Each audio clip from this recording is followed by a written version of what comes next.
السلام علیکم ورحمۃ اللہ وبرکاتہ۔ امید ہے آپ سب ٹھیک ہوں گے ویورس۔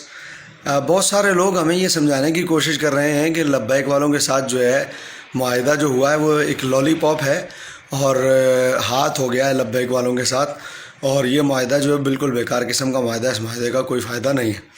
تو میں تمام اپنے کرم فرماؤں کی طرف سے ایسے لوگوں کے لیے یہ عرض کرنا چاہتا ہوں کہ اگر لبیک والوں نے معاہدہ ٹھیک نہیں کیا اور لبیک والوں کے ساتھ لالی پاپ ہو گیا ہے اور یہ لالی پاپ دے دیا گیا، سوری ہو نہیں گیا، لالی پاپ دے دیا گیا ہے اور سفیر کو جو ہے وہ معطل فوری طور پہ کیا جا سکتا تھا، تو آپ کی خدمت میں عرض ہے کہ بابا جی نے تو بہت دفعہ کہا ہے کہ ہم تو ٹھیکیدار نہیں ہیں دین کے، ہم تو چوکیدار ہیں۔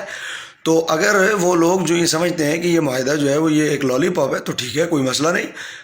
ان لوگوں سے گزارش ہے کہ آپ لوگ میدان میں آ جائیں۔ اگر ہم نے کام ٹھیک نہیں کیا تو آپ حضرات تشریف لائیں، جو ہم سے رہ گیا ہے وہ آپ کر لیں، اس میں اتنی ٹینشن والی پریشانی والی کیا بات ہے؟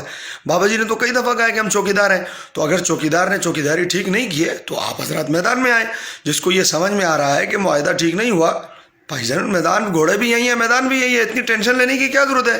ہمیں انتظار رہے گا آپ کب فیض آباد پہنچتے ہیں اور آپ کب جا کر جو ہے وہ معاہدہ دوسرا کرتے ہیں اور آپ کب سفیر کو معطل کرواتے ہیں۔ ہم نے جو کرنا تھا ہم نے تو کر لیا اور ہم اپنے کیے پر مطمئن ہیں اور دعا کرتے ہیں کہ اللہ تعالیٰ ہمارے بابا جی کو ہمیشہ صحت اور تندرستی عطا فرمائے اور اسی طرح دین کی خدمت کرتے رہنے کی توفیق عطا فرمائے۔ لیکن اگر ہم سے کام ٹھیک نہیں ہوا تو ہم تو چوکیدار ہیں، آپ میدان میں آئیں، انتظار رہے گا اور قیامت تک رہے گا۔ آداب عرض ہے۔